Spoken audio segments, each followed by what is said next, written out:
ఎన్టీఆర్తో చాలా కష్టం. హృతిక్ రోషన్ కామెంట్స్ ఎంతగానో వైరల్గా మారుతూ ఉన్నాయి.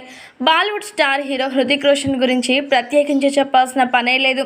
ఇండస్ట్రీ వర్గాలన్నింటినీ కూడా షేక్ చేయడానికి తను రెడీగా ఉంటాడని చెప్పడంలో కూడా ఎలాంటి అతిశయోక్తి కూడా లేదు. అయితే మరి ఇప్పుడు వార్ 2 మూవీ నుంచి హృతిక్ రోషన్ అలాగే man of masses junior NTR ఇద్దరు కూడా తలబడబోతున్న సంగతి మనందరికీ తెలిసిందే కదా. ఇక ముఖ్యంగా చెప్పాలంటే జూనియర్ ఎన్టీఆర్ యొక్క పుట్టినరోజు సందర్భంగా వార్ 2 మూవీ నుంచి చిత్ర బృందం ఎంతో గ్రాండ్గా టీజర్ని రిలీజ్ చేసేసింది. అయితే ఈ టీజర్ వీక్షించిన అనంతరం ప్రతి ఒక్కరూ జయజయలు కొడుతూ ఉన్నారు ఎన్టీఆర్కి. ఈ నేపథ్యంలోనే బాలీవుడ్ స్టార్ హీరో హృతిక్ రోషన్ సైతం ఎన్టీఆర్ గురించి కొన్ని కీలకమైన వ్యాఖ్యలు చేశారట. ఇక ఆయన మాట్లాడుతూ, ఎన్టీఆర్ అంటేనే ఒక గ్రేస్ అని నాకు ఎన్టీఆర్ని చూస్తేనే అర్థమైపోయింది. తన నటన చూస్తే ప్రతి ఒక్కసారి నేను ఫిదా అయిపోతూ ఉంటాను.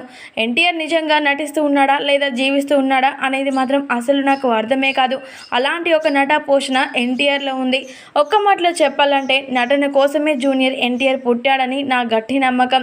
ఇక జూనియర్ ఎన్టీఆర్ నేను తీస్తున్నటువంటి ఈ వార్ 2 మూవీ మాత్రం నాకు లైఫ్లో ఎంతో మెమొరబుల్ మూవీగా ఉంటుందని నా నమ్మకం. ఎందుకనంటే ఎన్టీఆర్ లాంటి స్టార్ హీరో మాత్రమే కాకుండా అలాంటి డెడికేషన్ ఉన్న హీరోతో నేను మల్టీ స్టారర్ మూవీ తీయడం నాకు చాలా చాలా సంతోషంగా అనిపిస్తుంది అంటూ ఎన్టీఆర్ లాంటి ఒక క్రేజ్ మాత్రం ఆయన లాంటి ఒక సత్తా ఇంకెవరికి ఉండదని నా నమ్మకం అంటూ హృతిక్ రోషన్ జూనియర్ ఎన్టీఆర్ గురించి అలాగే ఆయన నటన గురించి కీలకమైన వ్యాఖ్యలు చేశారట. ప్రస్తుతానికి హృతిక్ రోషన్ చేస్తున్నటువంటి ఈ వ్యాఖ్యలు ఎంతగానో వైరల్గా మారుతున్నాయట నెట్టింట.